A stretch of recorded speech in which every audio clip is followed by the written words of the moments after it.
మన జడ్చల నియోజకవర్గం నుంచి ముడాకి వస్తే ఈ మహానుభావుడు మొత్తము మహబూబ్నగర్ సంతకం పెట్టి ఒక్క రూపాయి కూడా మన జడ్చలకి రాలేదని చెప్పి కూడా మీకు తెలియదు. ఆయన సంతకం పెట్టిండ.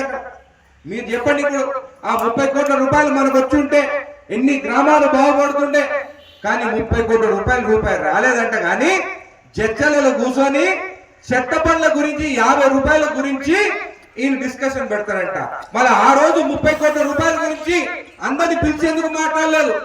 నీకేమన్నా దాంట్లో కమిషన్ ఉందా, లేకుంటే ఆ మాజీ మంత్రికి ఏమైనా కమిషన్ ఇచ్చిండా, లేకుంటే ఆ మాజీ మంత్రికి భయపడి సంతకం పెట్టొచ్చినావా, జడ్చలని రోడ్డు పాలు చేస్తావా అని చెప్పి నేను అడుగుతున్నాను. మీరందరూ ఒకసారి ఆలోచించండి. ప్లాటింగ్ చేస్తే కట్టిన రెవెన్యూ ట్యాక్స్ రూపంలో అది మన జడ్చలకి 30 కోట్లు రావాలి.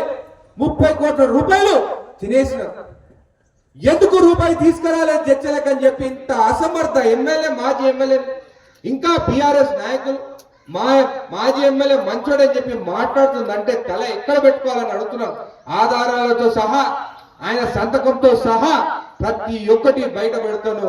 ఇంత అసమర్థ ఎమ్మెల్యే మళ్ళీ ఈ రోజు గ్రామాల్లో తిరుగుతుందంటే నాకే బాధ అనిపిస్తుంది. మన పైసా తీసుకుపోయి మహబూబ్నగర్లో పెట్టిండు, మళ్ళీ అక్కడనే ఏమైనా చేసిండంటే అన్ని దొంగ పిల్లలే. కాబట్టి ఖచ్చితంగా దానిపైన యాక్షన్ ఉంటుందని చెప్పి కూడా మీకు తెలియజేస్తుంది. నిన్నగాక మొన్న ఈ సినీ ఫీల్డ్ కూడా ఇష్యూ అవుతుంటే కూడా నేను చెప్పడం జరిగింది. నేను చెప్పిన తర్వాత దిల్ రాజు పోయినా లేదా, అల్లు అరవింద్ పోయినా లేదా, ఇవన్నీ మీ ఆశీర్వాదం వల్లనే. మీరెంత గట్టిగా ఉండి మీరు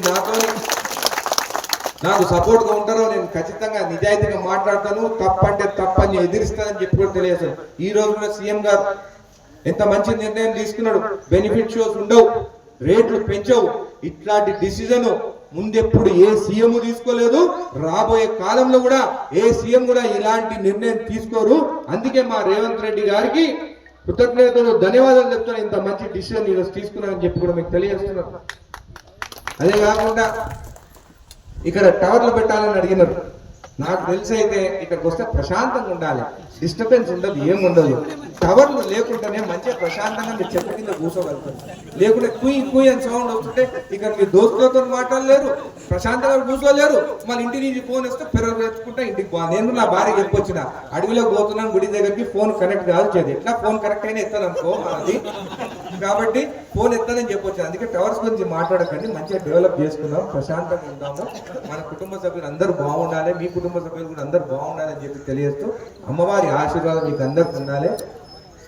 ఎవరు అవసరం లేదు కానీ బయట అవసరమా?